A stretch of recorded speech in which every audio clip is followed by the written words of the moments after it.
Good morning, good morning. Eto nga, na inspection na natin. Nandito si Secretary Manny Bunuan para nga explain kung ano yung nangyari dito. Ang ang ending nito, ang kapulot-dulo nito, design flaw. It is a design flaw. Mali yung design. Ang history kasi nito, dapat ang funding nito was supposed to be, ang project cost nito is 1.8 billion.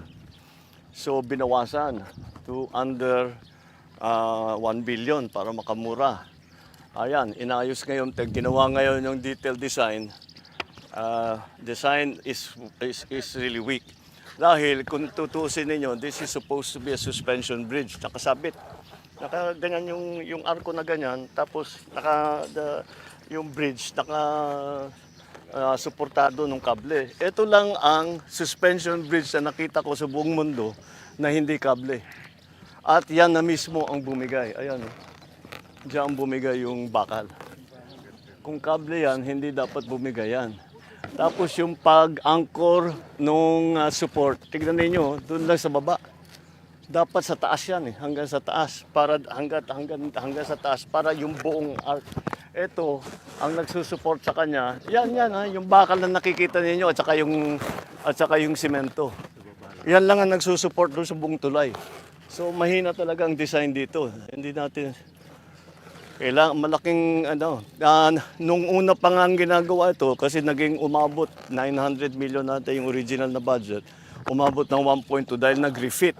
Bakit nag-refit? Nung nagko-construction pa lang may nakita na gumagalaw na mahina.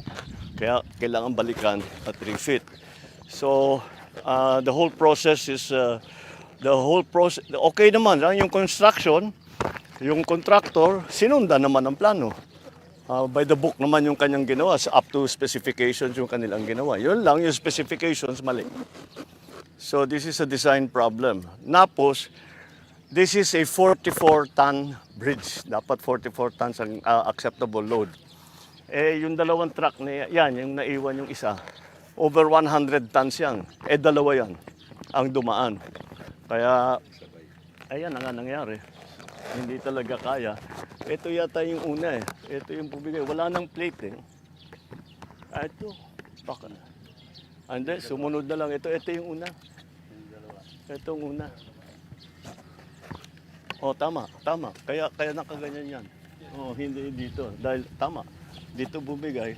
Ganyan. Hinila lahat ito.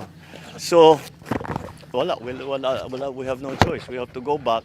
So, yung nagtitipid natin sa 1.8 million, useless.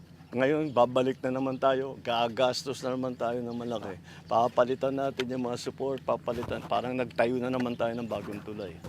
Sir, Yeah.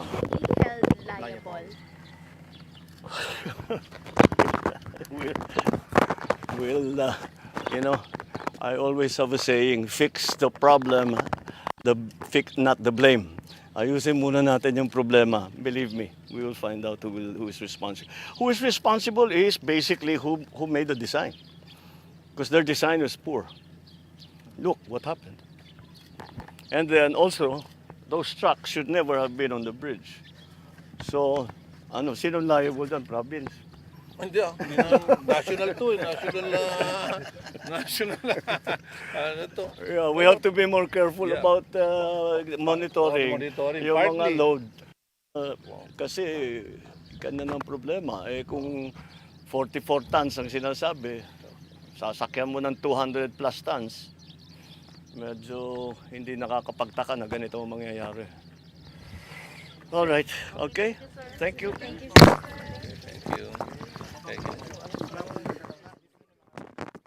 Ano nangyari, Walter?